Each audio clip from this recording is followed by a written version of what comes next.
mapulot at may apply po namin sa aming pong pamumuhay. Father, dalangin po namin na wag po kaming dalawin ng antok sa pakikinig.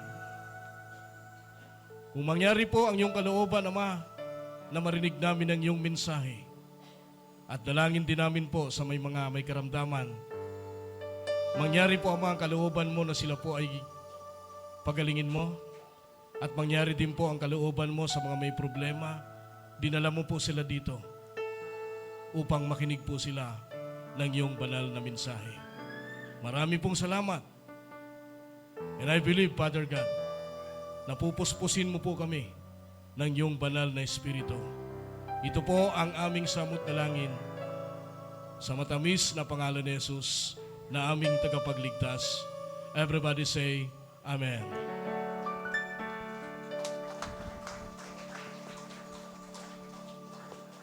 Pwede pong upo.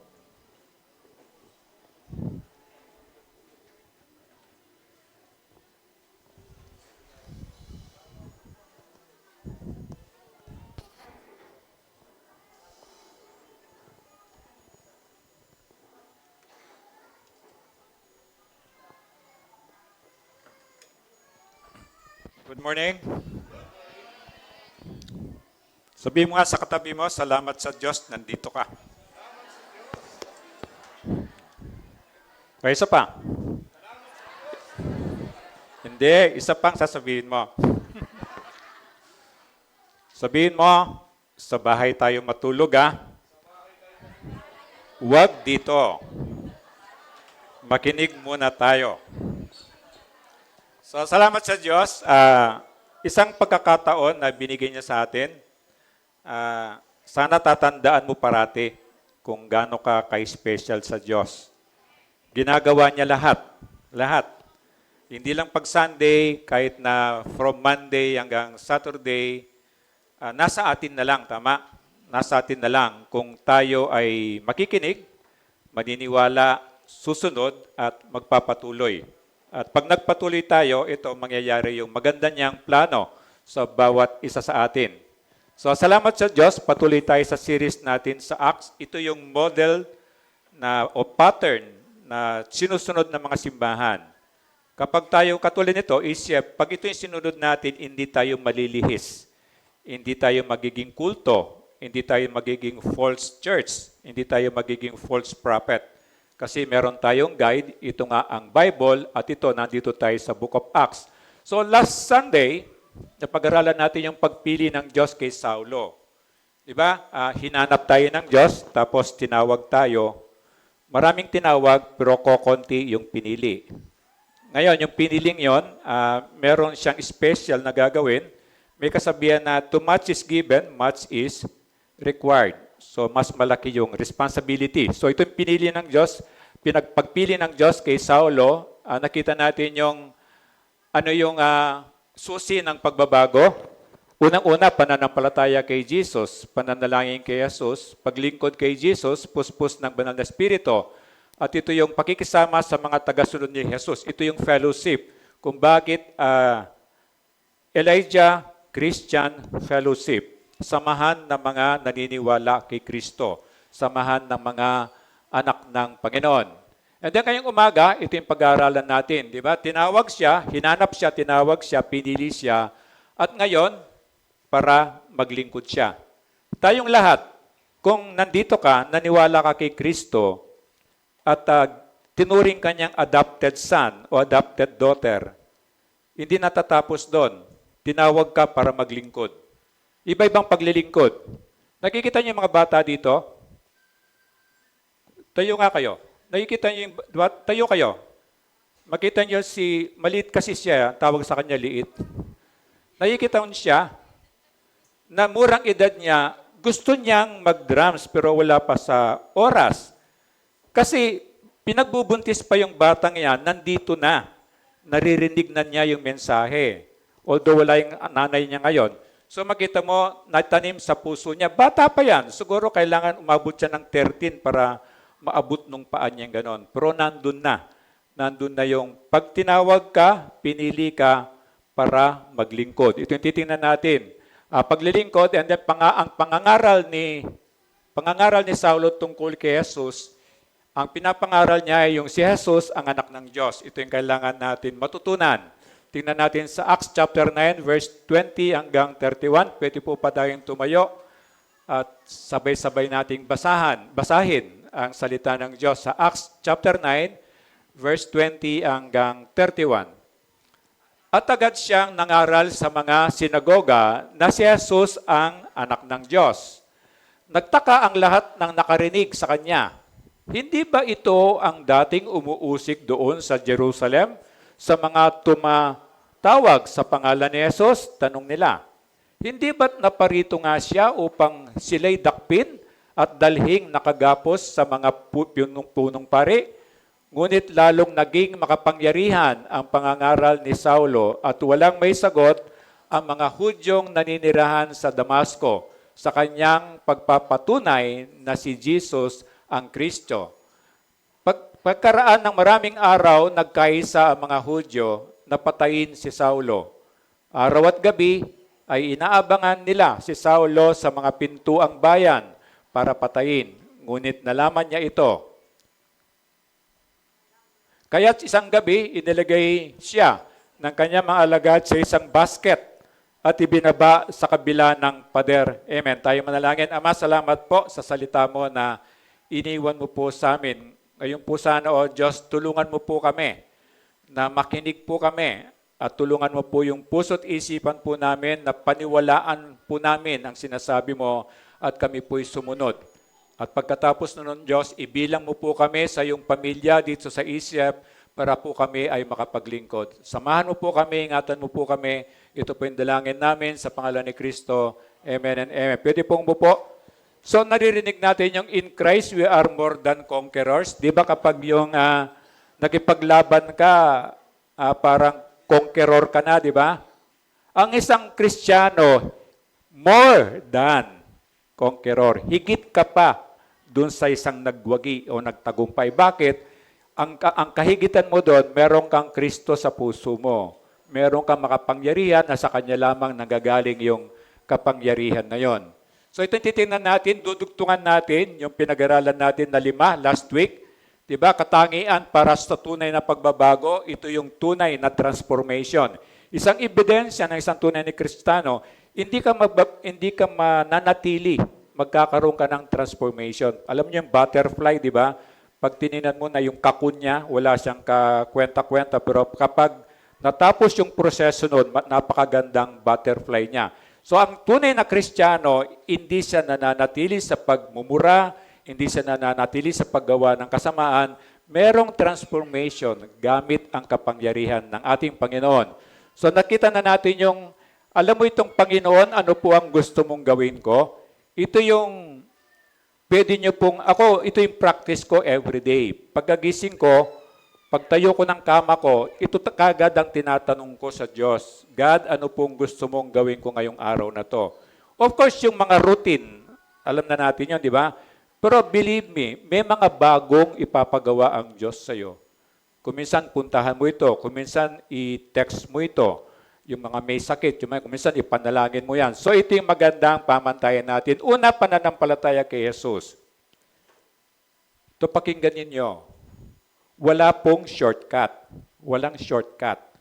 Kahit na hindi ka a-absent sa pagsimba, pag hindi ka absent sa pagsimba, kapag na-miss mo yung number 1 na yon, hindi ka pwede pong tumalon sa number 2, number 3 o saan man dyan.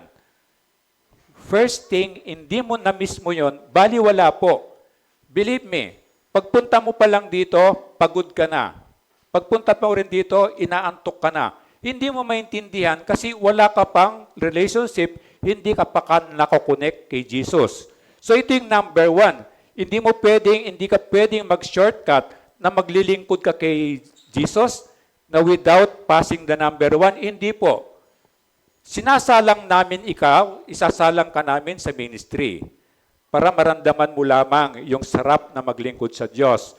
Pero eventually, kapag hindi ka official member ng simbahan, hindi ka talaga sumunod sa utos ng Panginoon, hindi ka po pwedeng maglingkod dyan. Pinapatest namin, pinaparanas lang namin yung sarap maglingkod para eventually kapag nag-decide ka, pwede ka pang maglingkod. Ano yung pananampalataya kay Jesus? Kailangan mo ng kapakumbabaan eh. Alam mo yung humility, di ba? Yung kapakumbabaan. You need a lot, hindi konti, hindi marami. Maraming kapakumbabaan para umabot ka lang doon sa pananampalataya kay Jesus. Anong ibig ko sabihin? Yung kapakumbabaan na aaminin mo na may kasalanan ka. Tayong lahat may kasalanan, di ba? Ako din may kasalanan. At pastor na ako ba hindi na nagkakasala? Nakakasala pa rin ako. So aaminin ko na ako'y may kasalanan, aaminin ko hindi ko kayang bayaran ng aking kasalanan. Aaminin ko na kapag teleserye, kahit na 10 series yun, di ba? Kung wala kang ginagawa, tatapusin mo yan, di ba? O tingnan, ito malamang. Pero bakit hindi ka nagtataka? Bakit dito 1.5 hours lang ang service natin?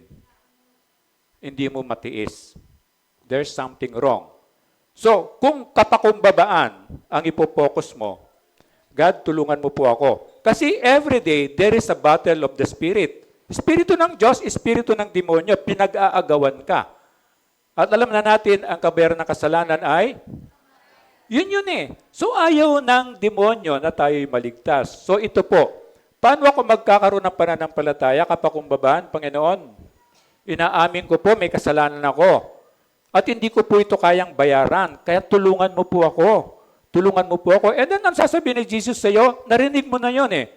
O ganito sabi ni Jesus sa iyo, di ba sinabi ko na sa iyo, sabi ni Jesus, bata ka pa, Pilipino ka, bata ka pa, naririnig mo na yon, sabi ni Jesus, di ba? Ako yung daan, ako yung katotohanan, ako yung buhay. Wala makakapunta sa langit kundi sa pamamagitan ko. O walang Pilipinong hindi pa nakarinig nun. Walang Pilipino kahit Sunday school, naintindihan nila yon. Kaya yun, kapag naniwala ka doon, pwede ka na pumunta ng langit. Anong gagawin ko? Panginoon, di ko man po naintindihan, pero isinusuko ko po ang buhay ko po sa iyo. Iyon, kaibigan.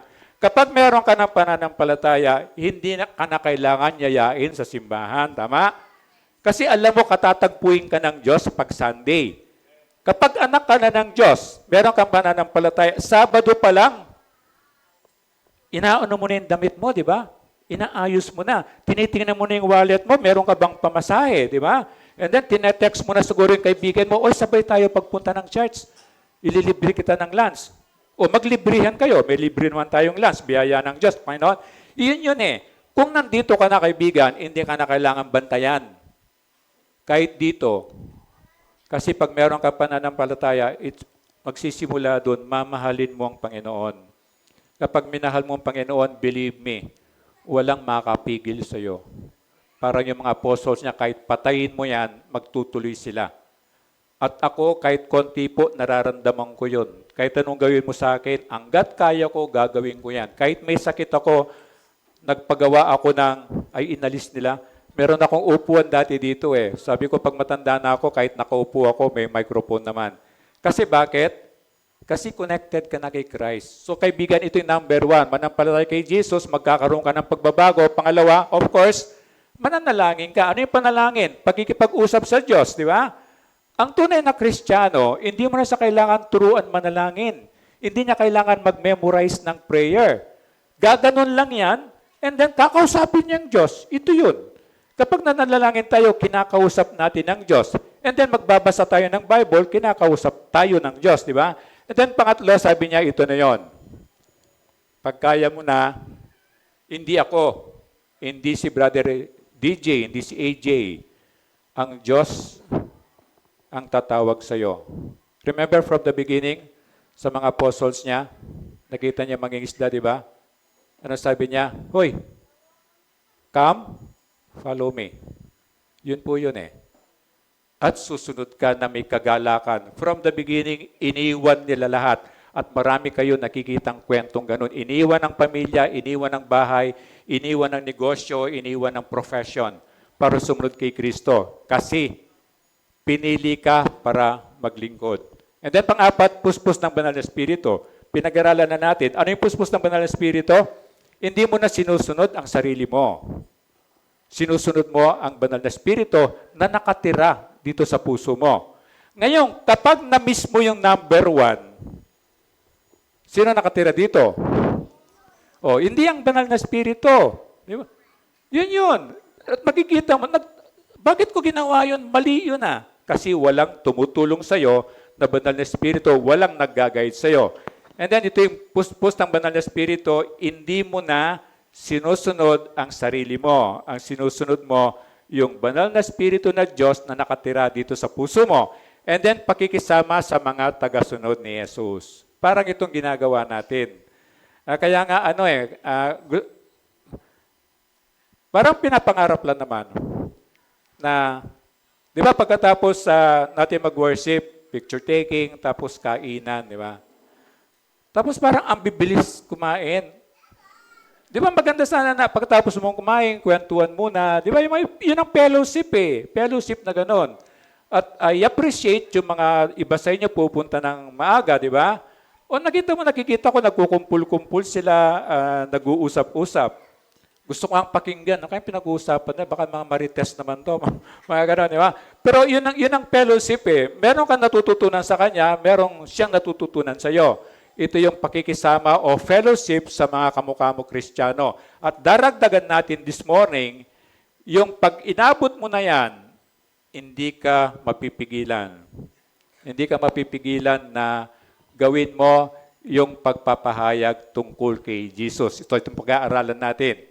So yung puspos na banal ng Espiritu, ito yung isa sa mga susi ng tunay na pagbabago, transformation.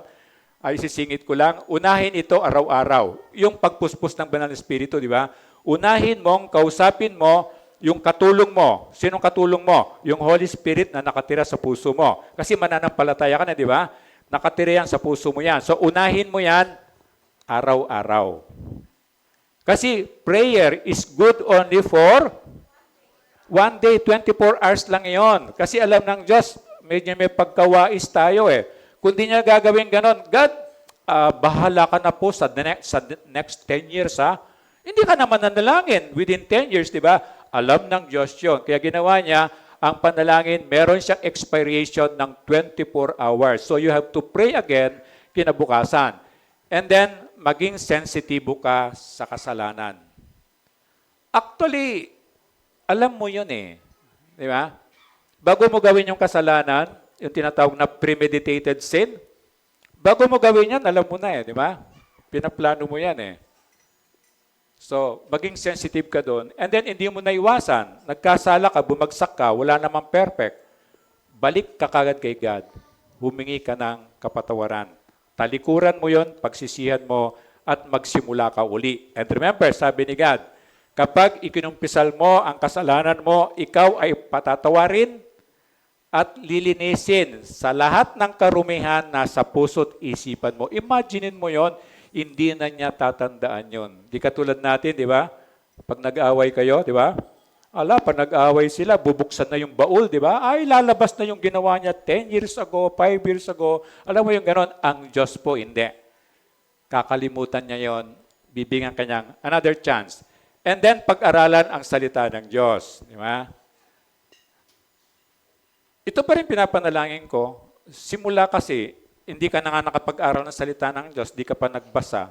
Talagang zero. Zero ka. Dati doon, yung envelope doon sa likod na yon, ano yan eh, nalagyan ko ng reading guide.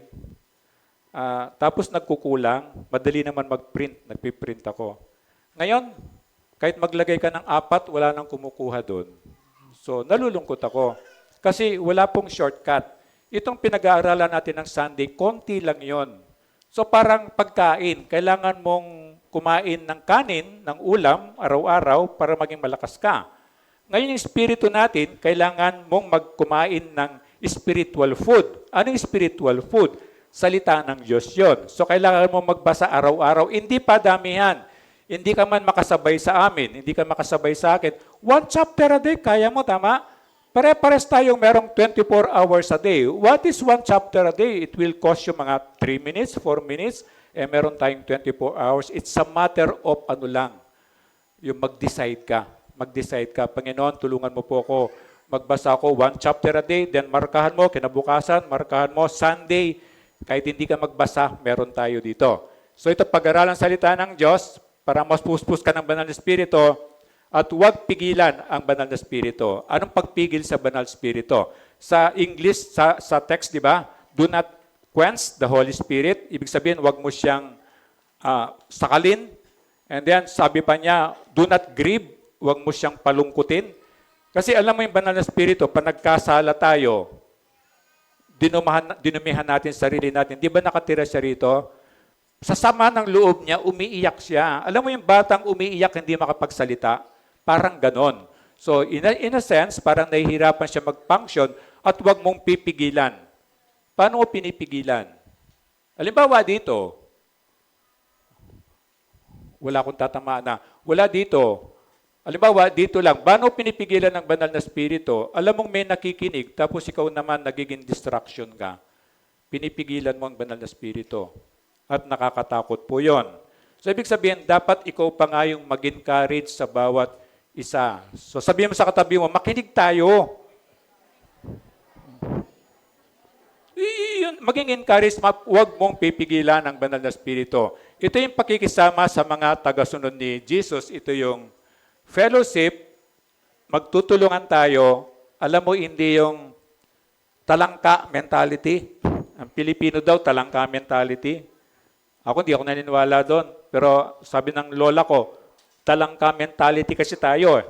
Pag nagagalit yung lola ko. Alam mo yung talangka, lagay mo sa timba, di ba? And then yung isa, magta-try siya para makaakyat doon sa timba, makalabas siya. Sino bang gustong mamuhay sa loob ng timba, di ba? Pero pag nakaangat na siya, anong gagawin ng isang talangka? Sasabit siya rito, ihilain. Nakikita mo may kamag-anak tayong ganon? Na kapag gumasyanso ka, galit sila sa'yo? Dapat matuwa sila, may utangan sila, may hingan sila, di ba? Pero hindi. Parang gusto nila, dito na lang tayo, sama-sama na lang tayo. Dito na lang, puro mahirap na lang tayo. Ganon, di ba? Kaya pag umangat ka, ay mag-ingat-ingat ka, di ba? Di sana pasalamat ka, ay mabuti na lang umasenso itong kamag-anak ko to. At least meron akong mautangan, meron akong mahingan. At siguradong pupuntahan ko siya sa Pasko, di ba? Ito sana, hindi yung talangka mentality. Kaya ito yung pakikisama sa fellow Christian, you encourage one another. Hindi ikaw yung nagiging parang katitisuran ba? Na yung isang kasama mo, gusto niya maging seryoso kay Jesus, pero ikaw naman, binabaliwala mo, nadadamay siya sa'yo. O di ba kapag merong, totoo to, di ba? Kapag merong, yung parang inantok ka, anong tawag doon? Naghihikab ba yun? Naghihikab? Napapansin niya yon? Pag meron naghihikab, maya-maya ko, naghihikab ka na rin. So the same. The same, meron sayang psychological effect. Tingnan mo yun, tululaway na yon, di ba? So pakikisama, tutulungan mo siya, gigisingin mo siya. Pero wag mo naman sigawan. Wag mo naman sigawan. Wala mong pitikin yung ilong. Sabi niya, biruin mo daw yung lasing, wag yung bagong gising. Delikado ka doon. So sabi niya, mamumungang Kristiyano sa paligid ng kabanalan. Dito, mamumunga ka dito. Kasi hindi kita gagawa ng masama, kapatid mo ako. Mamahalin kita, kapatid mo ako. Ito yung safe para ikaw ay mamunga. There's no other place. Kasi ang mundo, ibang takbo ng mundo. Kaya sabi ng Diyos, huwag kang makiayon sa takbo ng mundo. Kasi ang prinsipi ng mundo ay ang demonyo. Yun ang prinsipi ng mundo. So panglima, ito yung daragdag natin. Panglima, pagkikisama sa tagasunod ni Kristo. And then, meron akong kwento. May kinalaman to sa patutuo natin sa mundo para sa 6 natin. Merong bata na, di man bata, siguro, ilang taon ka na? 12? Higher. Siguro mga teenager, ilang taon ka na, Diyos? Diyos? Na pa? As. Ilang taon ka na? 22. So mga ganong edad siguro, o younger, sa 24, sumakay siya ng Victory Liner papunta ng Baguio. Sino nakapunta ng Baguio? Uy, dami, Ang ganda sa Baguio, di ba? Ganda sa Baguio. May strawberry farm, di ba? So, pupunta siya ng Baguio. And then, paglabas pa lang niya sa Metro Manila pa lang, di ba, matraffic? Sigaw na sigaw tong binatilyo. Sabi, wow! Sabi niya, ang gaganda pala ng sasakyan, iba-ibang kulay. At iba-ibang size pa. Meron pang umuutot, sabi niya. Yung, di ba gumaganon yung usok niya? So, ganun siya ka-excited. Pagdating niya ng North Expressway, wow, sabi niya, ang ganda pala ng kulay green, sabi niya. May nakita siyang puno. Ganito pala yung siguro yung puno, sabi niya. Na brown yung trunk niya and then green yung buong puno niya. Ang sarap siguro, tignan yung bunga niya, ano kayang hugis, ano nga ang kulay. And then nakakita siya ng mga hayop. Ito pala yung baka, sabi niya. Nakakita pa siya ng isa. Alin ang baka rito, alin ang kambing dito, alin yung... So na-excite siya, ang ingay-ingay niya, nasa bus siya. Aircon yan, di ba? Ang tahimik niyan.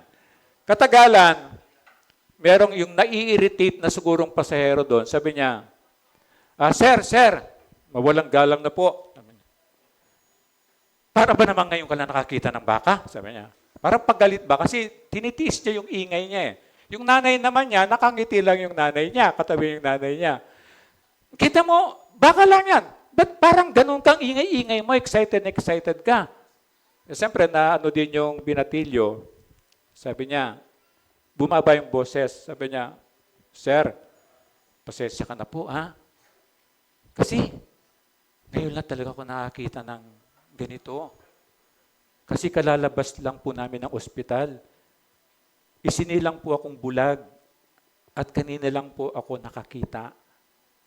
Ito yung nangyari sa atin. Kapag Kristiyano ka, nakita mo yung katotohanan, walang makakapigil sa iyo doon sa patutuo mo tungkol kay Jesus. Si Jesus ang kaligtasan. So dito natin yung number 6 natin, lesson natin for today, hindi mapigil na pagpapahayag. Ito yung tunay na Kristiyano. Hindi ka na mapipigilan. Nakikita ko kayo sa pasilip-silip sa Facebook. May mga pinopost kayo tungkol sa Diyos. Yun po yun. Yun po yun. Na pinupuri kong Panginoon, salamat sa Panginoon. Yun po yun.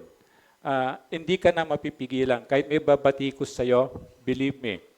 Katulad na nangyari sa mga apostles, kahit anong gawin mo diyan, patuloy silang magpapahayag. Kasi kailangan natin malaman ang tamang doktrina.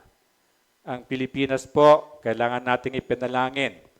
Marami tayong mga false doctrine, false church, mga false prophet o tagapagturo. Para maligtas lang tayo, ito, Bible lang po. Bible lang. Tapos tamang interpretasyon. Hindi yung gawa-gawa, kundi ano yung sinasabi ng Bible. Kailangan po ng bansa natin, sa prayer nyo, isama nyo. Hindi kasi nila alam. Di ba, Jesus felt compassion, naawa siya. Ganon sana yung maramdaman natin. Hindi kasi nila alam na nasusuklam ang Diyos sa Diyos-Diyosan. Hindi nila alam na kasuklam-suklam yung pakikipagtalik ng lalaki sa kapwa lalaki, babae sa kapwa babae. Yung mga ganun po, hindi nila alam. Kaya kailangan nating ipanalangin na sana sila din. Ano sabi ni Jesus? Bumaba ako sa lupa para hanapin ko yung nawawala para iligtas. So maaring ikaw, kaibigan, tayo, maging instrumento tayo doon para malaman yung tamang doktrina. And then verse 20, at agad siyang nangaral sa mga sinagogan na si Jesus ang anak ng Diyos.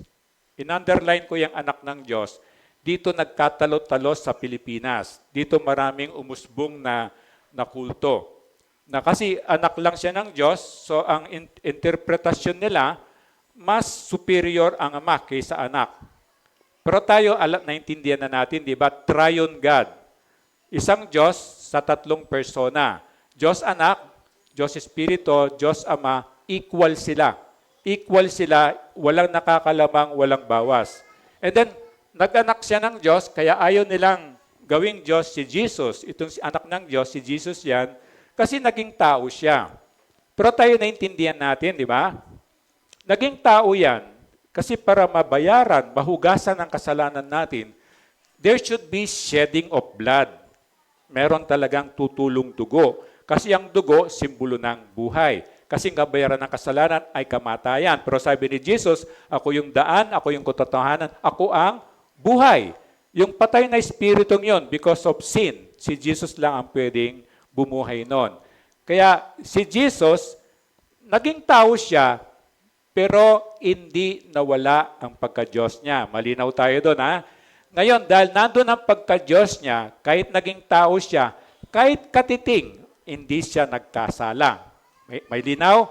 Kasi Diyos siya, hindi siya magkasala. Kasi kung nagkasala siya, kahit konti lang, hindi niya pwedeng bayaran ang ating kasalanan. Tama? Kasi ang pangbayad ng kasalanan, sabi niya, yung isang tupa o kordero na walang kapintasan, walang kasalanan. So qualified siya. At sana malinaw sa atin doon. Nagkatawang tao siya, pero hindi nawala ang pagka-Diyos niya. Kaya yung iba, nagkawatak-watak. Yung mga oneness, tinatawag na oneness, hindi yung biblika. Ang biblical, triune God. Isang Diyos, tatlong persona. Ito yung tama sinasabi ng Bible. Ang oneness, naniniwala lang siya kay Jesus. Naniniwala lang siya kay God the Father. Naniniwala lang siya sa Holy Spirit. At iba pa, ang ibang ngayon, merong naniniwala sa Old Testament, merong naniniwala sa New Testament, hindi po yun. Hindi po yun. So malinaw tayo, isang Diyos, tatlong persona, malinaw yun. Wala superior, walang mababa. Equal po sila. Isang tao, isang Diyos, tatlong persona, tatlo yung office niya.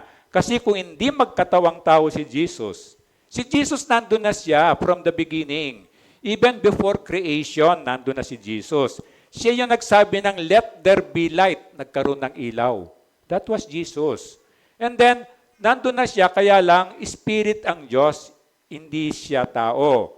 So malinaw ng Bible, sabi na mag-create siya ng tao, we are created in God's image, di ba? Tayong lahat ay nilalang kahawig o kalarawan ng Diyos. Nandun na siya, kaya lang hindi siya nagkatawang tao pa. Kaya medyo nalilito yung iba. So, yung anak ng Diyos yan, sinasabi lang niya, nung yung reincarnate na Jesus, yung nagkatawang taong Jesus. At naintindihan natin, para mabayaran ang kasalanan ko at ang kasalanan mo. And then Romans 10:17. Sabayan niyo ako?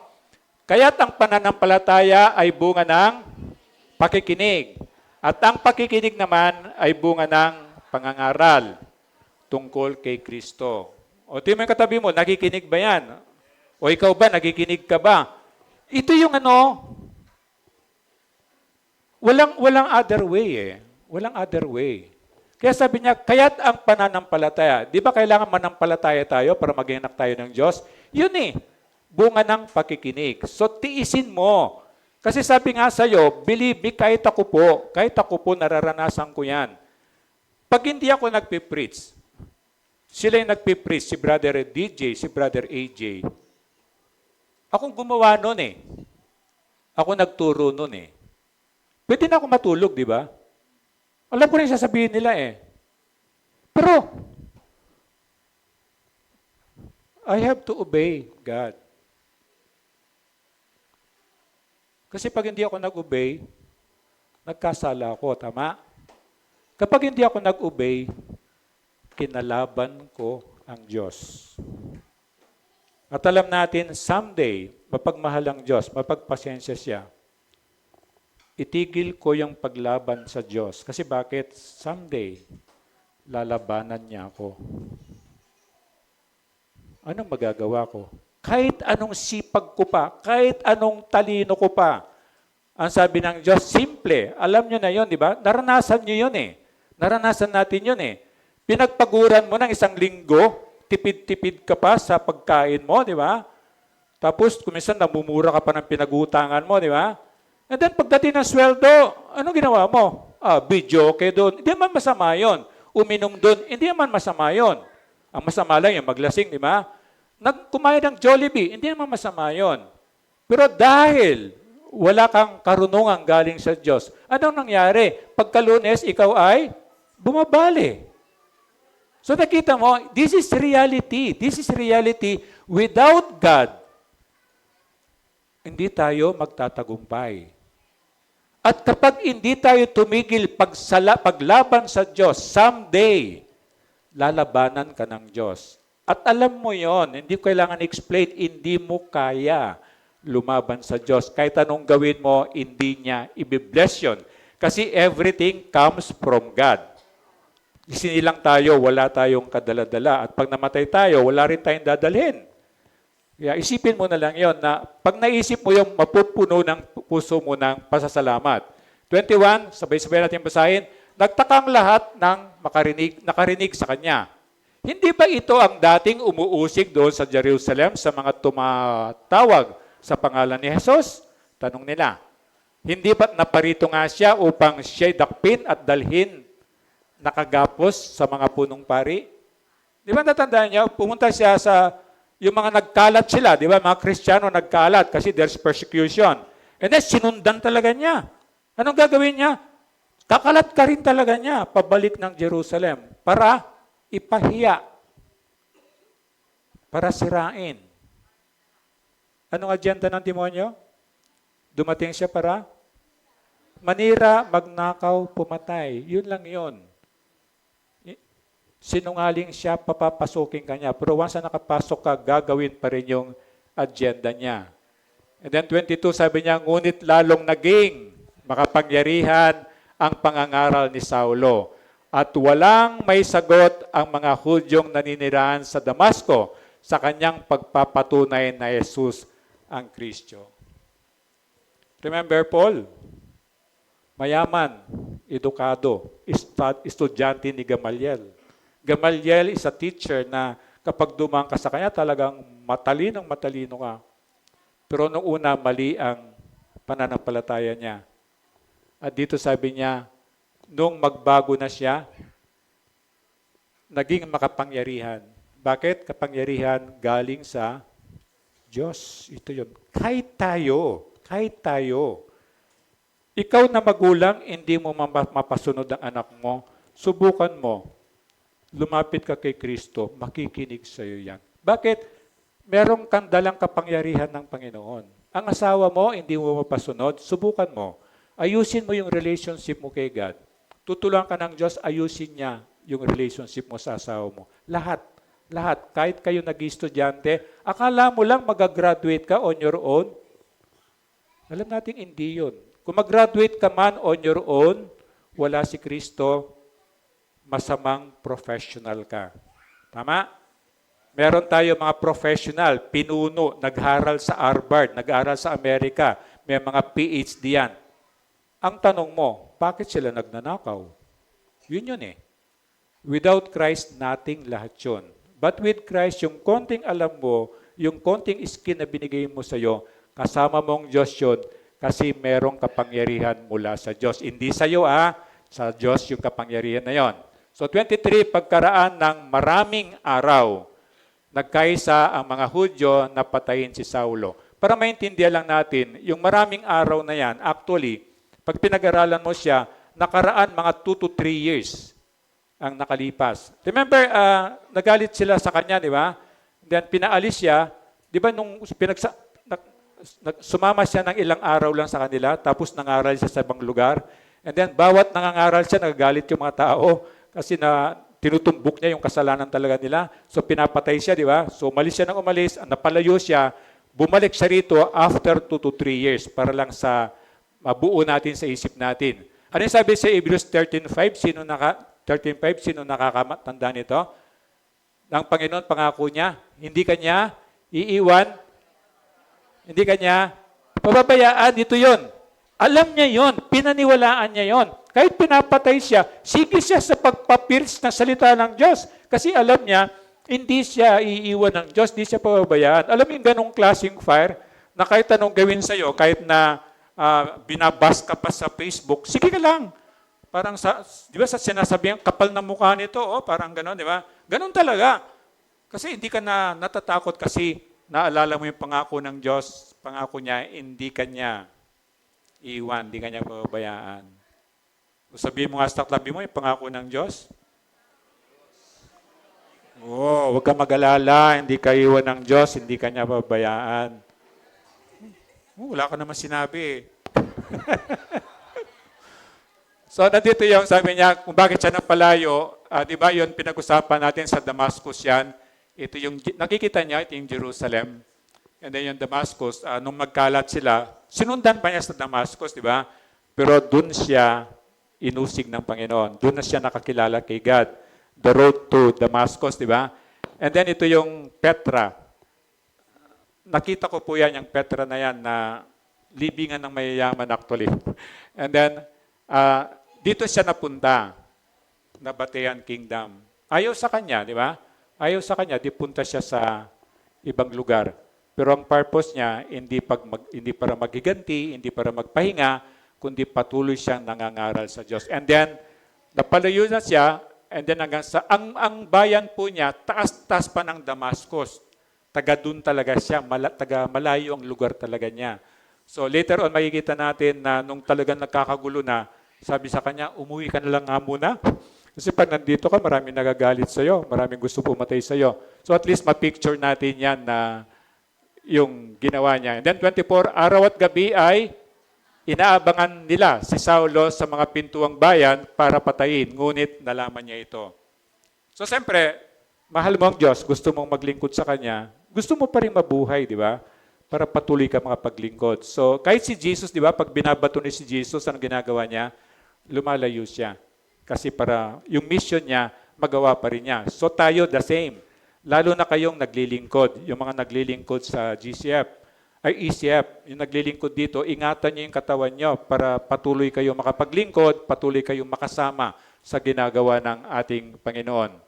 And then 25, kahit isang gabi, inilagay siya ng kanyang mga alagad sa isang basket at ibinaba sa kabila ng pader. Nakikita niyo yung mga castle, di ba? Mas pamilya tayo sa castle. Meron siyang pintuan, tapos nakapader yan. Meron siyang, it's a fortified city, ginaganon. And then itong gate na to, ito yung pasukan, ito ring exit. So dito siya binabantayan. So ginawa, siyempre may mga window naman yan. Doon siya binaba sa basket. And then 26, pagdating ni Saulo sa Jerusalem, sinikap niyang mapabilang sa mga alagad doon. Ngunit silang lahat ay takot sa kanya dahil hindi sila makapaniwalang isa na siyang alagad. Hindi sila naniniwala na siya ay binago na ng Panginoon. Kasi nga, 2 to 3 years, bigla siya nawala. Hindi na alam kung anong pinagagawa nila doon. So parang sa atin dito, bigla ka na lang susulpot. Tapos hindi mo lang nung pinagagawa noon, no? Nakita niyo yung kaninang instrument? Nangyari yon. Pagagalitan ko na naman itong mga leaders natin.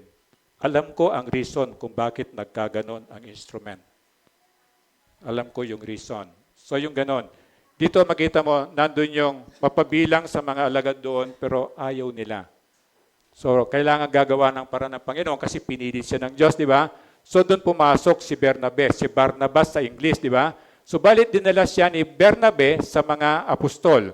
At isinalisan ito sa kanila kung paano nagpakita at nagipag-usap ang Panginoon kay Saulo nang ito'y nasa daan papuntang Damasco. Remember, nung nadapa lahat ng mga kasama niya, nakita siya ng ilaw, nabulag siya ng 3 days, hindi siya kumakain, hindi umiinom for 3 days, kinakausap niya ang Diyos.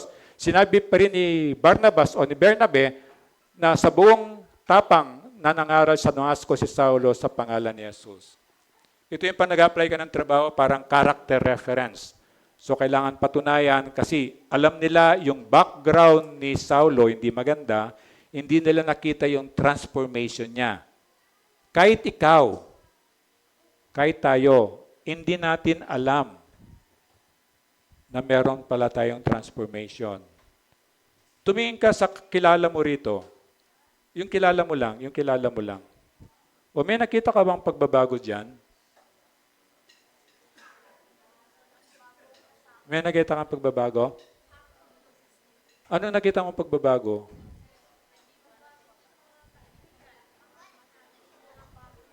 Mas mayaman na siya ngayon. Sabi yung pagbabago, di ba? So, tingnan mo yung, kahit ikaw, tingnan mo yung picture mo nung, sir, ilang taong ka na? 45. Tingnan mo yung picture mo nung 23 ka. Merong pagbabago, di ba? Ang punto lang, hindi natin nakikita. Anong punto ko dito? Anong gusto kong matandaan natin? Maniwala ka na may ginagawa ang Diyos sa buhay mo. Nakuha? Maniwala ka. Hindi mo nga lang nakikita yan. Pero may ginagawa ang Diyos sa'yo para sa iyong kabutihan. Hindi mo nga lang nakikita yon. At pagdating ng araw, makikita mo yon. So tatandaan mo yon. Mahal tayo ng Diyos, hindi siya titigil. Ano yung pangako niya? Tatapusin niya ano man yung sinimulan niya sa buhay natin. So magtiis-tiis ka lang. Kahit na, alam niyo yun eh. Kung minsan meron kayong sinabi sa kapwa niyo, bagong Kristiyano ka, hindi sila sanay sa'yo, and then nasagot sa'yo, ano nakain nun? Hindi mo kasi alam, meron kang transformation. Nakikita ng kapwa mo, pero ikaw hindi mo nakikita. Tatandaan mo, kumikilos ang Diyos bawat isa sa atin, huwag kang malungkot. Itutuloy niya yon at mangyari ang magandang resulta niyan. 28, kaya mula noon, si Saloy kasama na nila sa buong Jerusalem at buong tapang na nangaral doon sa pangalan ng Panginoon. Mangyayari din sa atin yan kahit anong gawin mo. And then 29, nakipag-usap din siya at nakipagtalo sa mga Helenista. Kaya tinangka nilang patayin siya. Sino mga Helenista? Kababayan niya yan. Alam mo yung mga pinag-aralan natin na mga Hudyo sila, pero hindi sila nanirahan sa Israel. So ang salita nila, kakaiba. Pero kalahi sila. And then, pag nasa Israel sila, pag piyesta, di ba merong piyesta sa Jerusalem, pag Pentecost piyesta nila, isang linggo yon, may kanya-kanyang lugar yan. So may makanya-kanyang ganito sila, sinagoga. So ang ginagamit nilang language, yung salita nila. So kilala ng mga yan. Pero itong mga kababayan niya, dating kakampi niya, sila ngayon ang gustong pumatay sa kanya. Alam mo yung character assassination, di ba? Kapag Kristiyano ka, kuminsan unang-unang magpe-persecute sa'yo, pamilya mo, kaibigan mo, asawa mo eh. Di ba? Di ba ba? Galing ka ng church, pa-Bible ka pa man din, pasimba-simba ka. Kung di ko pa alam, di ba? Yung mga ganon. Pero huwag ka mag-alala. Si Saulo ganon din. Siya nga papatayin eh. So tayo ginagawa yan. Pero huwag ka mag-alala. Kapag nandito tayo sa mundo lahat, di ba? Then, yung iba lumipat kay Kristo. Yung mga nandito, ayaw nila. Bakit? Kay Jesus, bakit ganon? Galit sila? Inggit. Kasi nakikita nila yung ginagawang transformation ng Jesus sa'yo. Nakikita nila na kahit wala kang pera, pat ang saya-saya mo. Di ba? Wala ka naman pera, pero ang forma-forma mo pa, di ba? Hindi nila alam. Di ba? Tayo, sir, di ba? Minsan, laway lang yan. Ginagano mo yung laway, ginagano mo lang, di ba?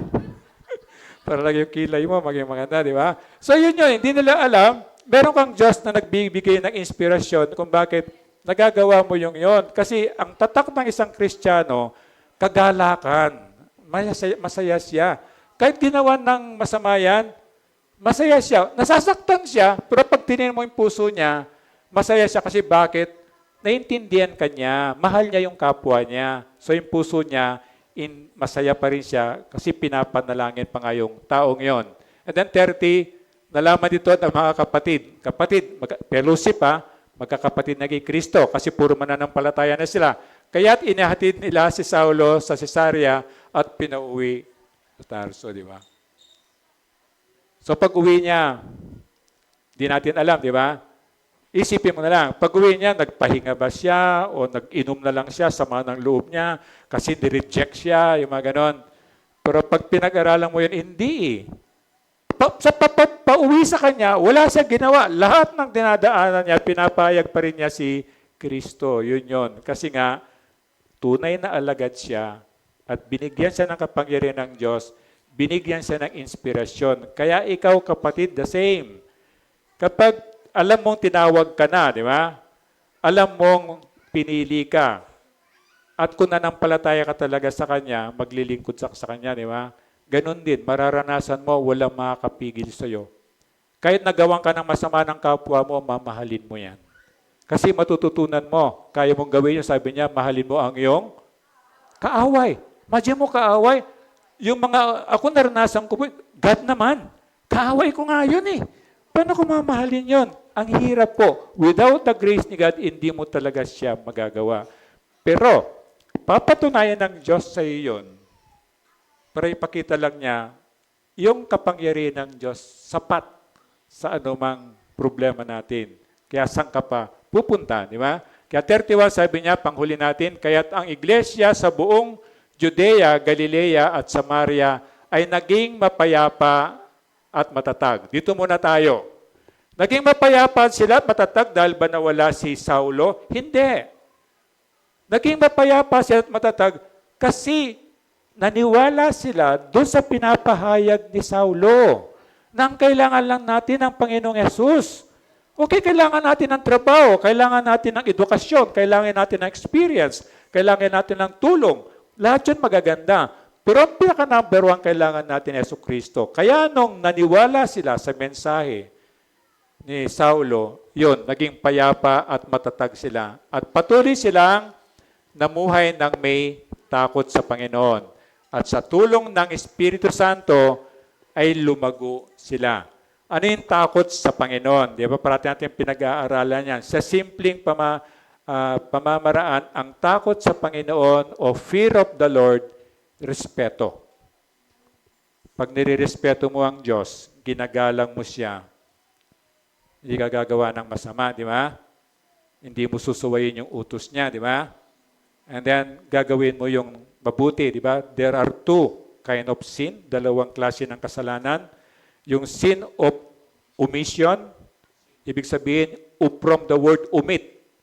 Yung mabuting dapat mong ginawa, hindi mo ginawa, nagkakasala ka. Nakuha? And then, sin of commission, yung kinumit mo, from the word commit. Sin of commission, yung hindi mo dapat ginawa, ginawa mo, yung bawal.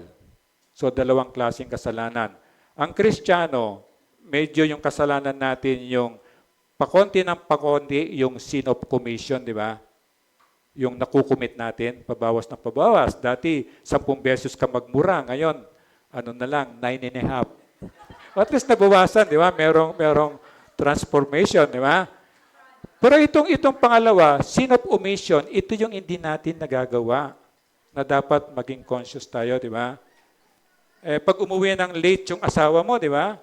Lalo na kapag sweldo. Sino may asawa rito? Uy, walang asawa lahat. Oh. Di ba? Pag umuwi ng late, di ba? Tapos, ang dami mo nang iniisip. Siguro, inubos yung sweldo sa kung saan-saan, di ba?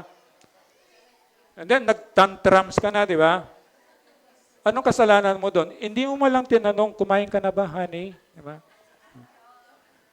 Di ba? May kikita yun sa Facebook. Hindi sa pinapansin, di ba? Hindi sa pinapansin. Tapos nilatag niya yung tigo 1,000 yan. Oh. Di pinansin siya, di ba? So, yun. Matatag. At dahil sa tulong ng Espiritu Santo, the same sa atin. Kaya lang, again, tapos na, di ba? Again, babalik tayo. Walang shortcut. Mangyayari lang ito, yung una, mananampalataya ka na ba kay Jesus? Naniwala ka na ba na kaya siya pinatay, hindi dahil may kasalanan siya, kundi para bayaran niya yung kasalanan mo at kasalanan ko. Doon nagsisimula yon. At naniwala ka ba na may kasalanan ka, hindi mo kayang bayaran? Kaya kahit kayong oras na to, kaibigan, ito yung unahin mo. Kasi everything will be, I hope tama yung word, invalid. Bali, wala lahat yun.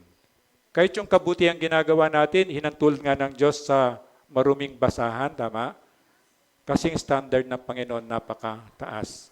So, unahin mo, tanungin mo sa sarili mo, isinuko ko na bang buhay ko sa Panginoon? Nananampalataya ba o ako, naniniwala ba ako talaga sa Kanya? Anak na ba ako ng Diyos? Hindi ko na ba siya kinakalaban? Kasi alam mo, hindi tayo mananalo at the end, di ba? So, ito yon. At sa tulong ng Espiritu Santo, ikaw ay lalago kahit ang isip ay lalago. Ibig paglago spiritually, hindi lang by the numbers. Na anong kwenta nung ang dami-dami naman, hindi naman tayo talaga tunay na mananampalataya. So it's about you and God. And then, katabi mo, kaibigan mo, ito yun. And then again, sana may natutunan tayo, katangian para sa tunay na pagbabago, tunay na transformation, Reminder, you can use this every morning. Panginoon, ano pong gusto mong gawin ko sa araw na to? Every day, i-practice ninyo yun. Paggising nyo, upo ka sa kama mo, and then you talk to God in prayer. And then number 1, again, manampalataya. Of course, manalangin para sabihin mo kay God yung lahat ng petition mo. And then kasunod doon, pag binigyan ka ng chance para maglingkod, pahalagahan mo po yun, ha? Kasi walang indispensable sa atin. Kahit ako po. Ito yung sabi ng kaibigan ko kahapon, kasi alam niya may sakit ako. Sabi niya, Ed, natatakot ka bang mamatay? Ginanon ako. Best friend ko po ito. Natatakot ka bang mamatay? Sabi ko, hindi. Sinagot ko, text lang kasi pag-usapan, matagal na usapan yun. Di ba? So, text na lang. Sabi ko, hindi. Alam mo bro, ako, ang kinatatakot ko, yung hindi na ako makapag-preach. Di ba may sakit ako, hindi makapag-preach, wala akong choice, di ba? Yung hindi na ako makabasa ng salita ng Diyos, yung hindi na ako makarinig, may problema na yung tenga ko, o hindi na ako makalakad para abutin ko yung mga home visitation na pinupunta. Ako yung kinatatakot ko. Pero yung death, hindi. Kasi pag namatay ako, pupunta ako ng langit, alam ko, sigurado ako doon kasi naniwala ako sa sinabi ni Jesus, di ba? And then yung separation po ng body, ito pakinggan ninyo, doon sa may mga takot. Tapos sinundan niya yung tanong niya kasi, okay lang na, alam ko maaring natatakot ka yung process ng death, di ba? Yung naghihingalo ka, yung ganon, yung nangingisay-ngisay ka pa, o yung nilagyan ka pa ng mga tubo-tubong ganon, di ba? Sabi ko, hindi rin eh. Tapos sinyer ko sa kanya, natandaan yung tinuro natin dito, yung habag kagandahan ng loob ng Diyos sa oras ng kamatayan, yung grace of God in death, natandaan niya yan? Na yung mga apostles niya, meron silang nilubog sa kumukulong mantika, merong nilagaring ganon, merong pinutulan ng ulo. Di ba? Hindi mo na po mararamdaman yon. Nakuha nyo? Yun ang grace ng Diyos sa mga anak niya. Napangako niya, hindi kanya aayaan dadaan sa ganon. Kaya yung pag-separate ng body at saka spirit, ang nakikita lang nila, yung ano ng body. Alam mo, gumaganon-ganon yung body sa hospital. Reaction na lang ng body yon. Pero ikaw, na Kristiyano, yung pag-separate ng spirit mo, wala pong pain doon, walang sakit doon. At bigla ka na lang, nandun ka, kung Kristiyano ka, tunay na Kristiyano ka, nandun ka sa heaven, paradise yun. At kung di ka naniwala, kahit ngayon, hindi sa tinatakot kita, ha? Kahit ngayon, pag hindi ka naniwala, hindi purgatorio, kasi walang purgatorio, doon ka sa hell talaga. Walang iba. Hindi pwedeng baba, pwedeng gilid. Kaya, sabi niya, salvation is today. Kung naririnig mo ngayon to, ikaw, huwag mong titingnan yung kapwa mo, ikaw, tanungin mo sarili mo, ligtas ba talaga ako? Nananampalataya ba talaga ako kay Jesus? Hindi mo makukuha sa magandang gawa, hindi mo makukuha sa pagsimba araw-araw, hindi mo makuha yon sa pananalangin araw-araw. Kahit paluhod-luhod ka pa dito, hindi po makukuha ang ganon. So malinaw, sabi ng Diyos, ang kabayaran ng kasalanan ay kamatayan, impyerno yon. Kaya sabi niya, takot ka sa proseso? Sabi ko, hindi. Kasi merong grace si God sa oras ng kamatayan. Huwag ka po mag-alala kung Kristiyano ka. Remember yung mahirap tsaka si Lazarus? Kinuha yung Espiritu, dala-dala ng mga angels doon sa langit. Yun po yun. Ang nakikita lang natin, nagsasuffer yung body. Siyempre, pag ang body, kapag may ginawa ka rito, magre-react yan, tama? Reaction lang ng body yon. Pero yung separation ng soul and body, gawa ng Diyos yun. Huwag ka mag-alala. Mawawala yung takot mo doon. Kasi po, yun ang kagandahang loob at grace ng ating Panginoon. Kaya pag nangyari yun, naintindihan mo lahat yan, nagagawa mo lahat yan, ito. Dito ka po babagsak. Alam ko sa inyo, meron kayong nararamdaman. Nakikita ko yon. Bigla na lang kayong gustong tumulong, yung mga ganun ba, nakikita mo yun eh. Ito po yung Spirit ni God. Number 1, wala makakapigil sa iyo. Tayo po yung tumayo para manalangin.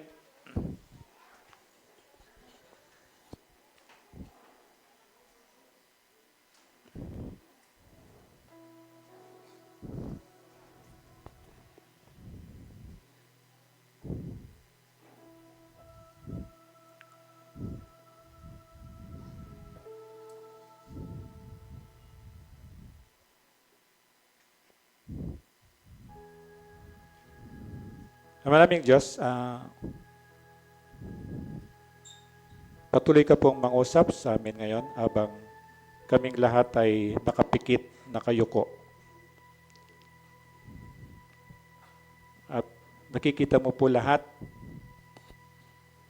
At sabi mo nga po, mula sa langit ay hindi mo inaalis ang paningin mo po sa amin.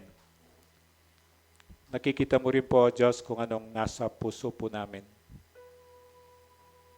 Nakikita mo po dito, kaming nandito sa Egypt, na pag tinignan mo yung puso po namin, alam mo po kung ang banal na spirito mo po ay nandun na o wala pa. Dalangin po namin, O Diyos, dalangin ko po na mangusap ka po sa bawat isa sa amin ngayon. Na kung meron ka pang nakikita sa amin na hindi pa isinuko ang buhay niya sa iyo, salvation po, kaligtasan ay ngayon. Nawa, O Diyos, mangusap ka po. At ibigay mo po yung regalo ng kaligtasan kahit ngayon. Habang lahat nakapikit, nakayuko, huwag mong titignan yung katabi mo. Kung nandito ka, hindi mo pa ginawa yung desisyon na yon, na gusto mo nang isurrender, pagod ka na, gusto mong isurrender sa Diyos ang buhay mo. Gusto mong maging mananampalataya ka ng Panginoong Yesus. Gusto mong maging anak ng Diyos. Gusto mong tumigil na sa paglaban sa Kanya. Gusto mong maging kaibigan ka ng Diyos. Inanyahan po kitang walang nakatingin sa iyo, itaas mo yung kamay mo, hindi pagpipray po kita. Salamat po. Salamat po. Itaas niyo po yung gustong isuko ang buhay sa Diyos. Wala pong titingin, nakapikit. Panginoon, nakikita mo pong lahat ng taong ito na gustong abutin ka po. Biyayaan mo po kami, Panginoon, ng tunay na pananampalataya. Na tunay na maniwala po kami sa iyo. I-bless mo pong bawat isa. I-bless mo po kami, O Diyos, katulad ng tinuturo mo po sa amin. Manampalataya kami, manalangin kami, mapuspos kami ng banal na spirito. Kami po ay maglingkod. Kami po ay magmahalan bilang magkakapatid.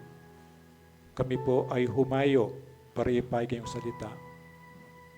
Mula sa langit na kapangyarihan mo, O Diyos, ibigay mo po sa aming lahat ngayon. Gusto po naming sumunod sa iyo. Gusto po naming manampalataya sa iyo. Gusto po naming isuko namin ang buhay namin sa iyo. Ito po yung dalangin namin, ito po yung dalangin ko sa pangalan ni Kristo. Amen and amen.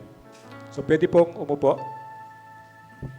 So pagkakataon na nagtataka kayo kung bakit wala tayong communion.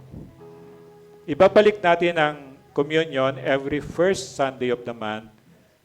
I think naiintindihan na natin, di ba, na parati nating alalahanin kung paano binayaran ni Jesus kasalanan natin at parati natin ikumpisal yung kasalanan na nagagawa natin. So, every first Sunday na i-resume ang Holy Communion, every last Sunday yung water baptism. So, pag nanampalataya ka na, tinanggap mo si Jesus sa puso mo, every last Sunday, magpalista po kayo, every last Sunday of the month, meron tayong water baptism. Doon sa mga hindi pa bago rito, ito po yon, nakatakip lang siya, nilalagyan po ng tubig yan. Kasi utos ng Diyos na pagsisihan natin, talikuran ng kasalanan natin at tayo'y magpabautismo. Ito po yung magsisimula. Si Jesus, 30 years old plus siya nung magpabaptize sa kay John the Baptist at saka siya nagsimulang mag-ministry. So ito po yung isang magandang. So pag naniniwala kay Jesus, ano na yon? Ang pagsunod mo sa Kanya bilang Panginoon, isa sa water baptism. So ipanalangin niyo po siya, isa yon sa utos ng Diyos sa bawat anak niya, sa bawat nananampalataya, sa bawat Kristiyano. So pagkakataon po para parangalan natin ng Diyos sa ating mga handog na sabi nga niya sa Malakay 3:89, ang tanong ko naman ay, matuwid bang pagnakawan ng tao ang Diyos? Hindi.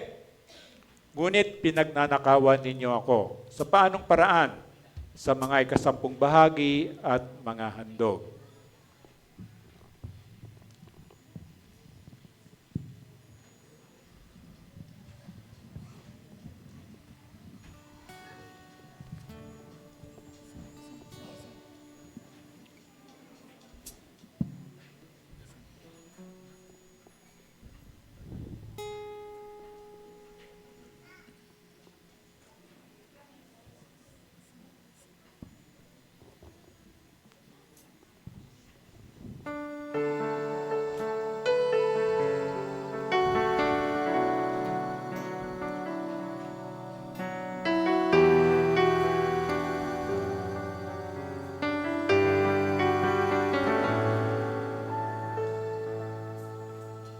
Ibuti-buti mo, Panginoon, sa lahat ng oras, sa bawat araw.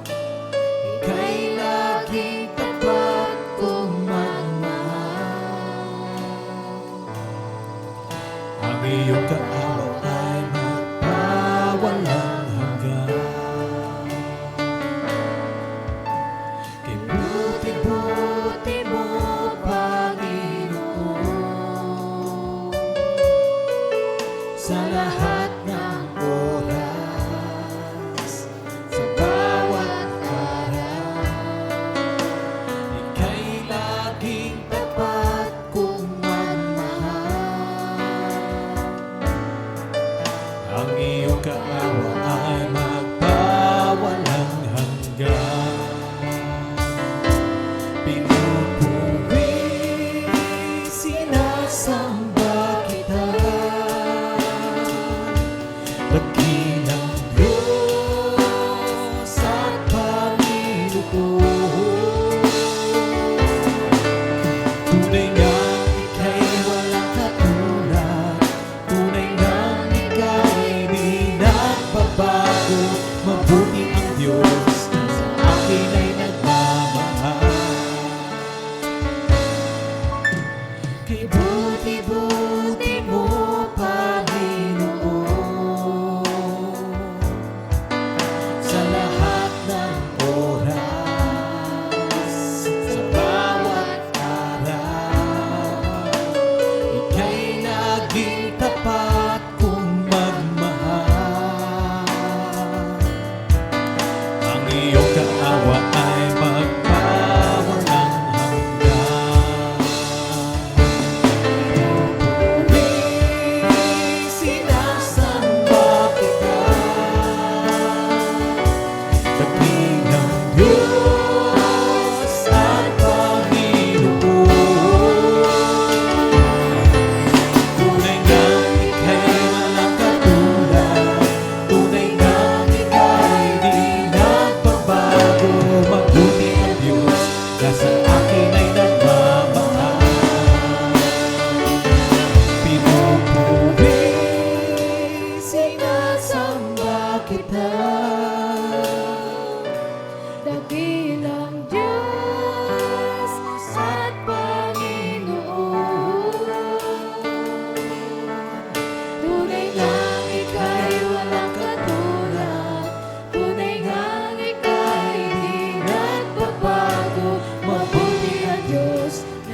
pwede pong umupo muna at para ma-welcome natin yung mga first-timers natin. Pag first time mo po, pwede nga imbitahin kitang tumayo para ma-welcome ka namin at mamaya kakantahan ka namin. Ito si As Balmes. Ito. Welcome. Si Marlon Posadas. Marlon Posadas. Welcome po. And then Jasper Sunga. Jasper Sunga. Jasper. Ay, ito. Jasper. Welcome. Tayo kayo, kakanta namin kayo, tapos bibigyan kayo ng first time gift. At sana next Sunday, balik kayo para sabay-sabay tayo mag-worship sa ating Panginoong Yesus.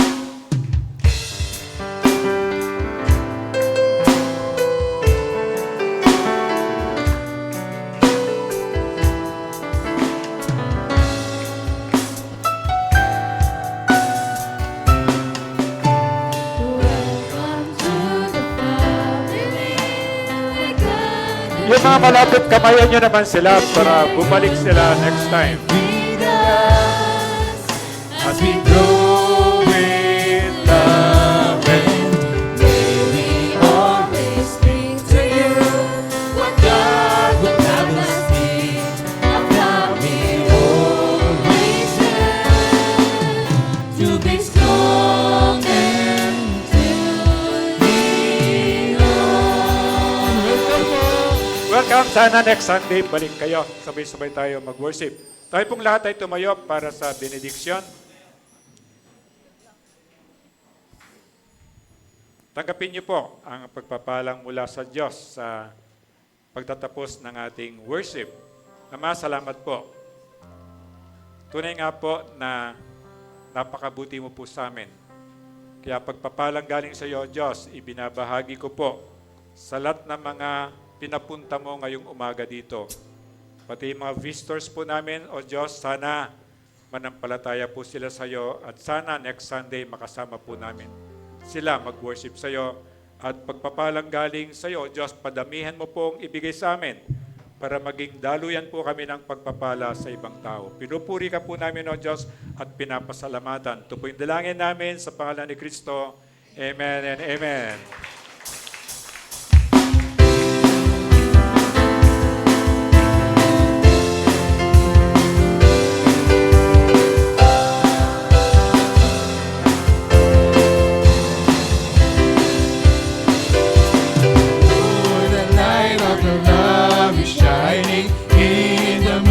The darkness shining, Jesus died on the wood, shine upon us, set us free by the truth you now bring us. Shine on me, shine on me. Shine, Jesus, shine, fill this land with the Father's glory. Praise be the praise, turn our hearts on fire. Flow, river, flow, from the nation with grace and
Thank you, God bless you. Bago kayo malis, kain muna. Bago tayo kumain, picture taking muna doon ng camera.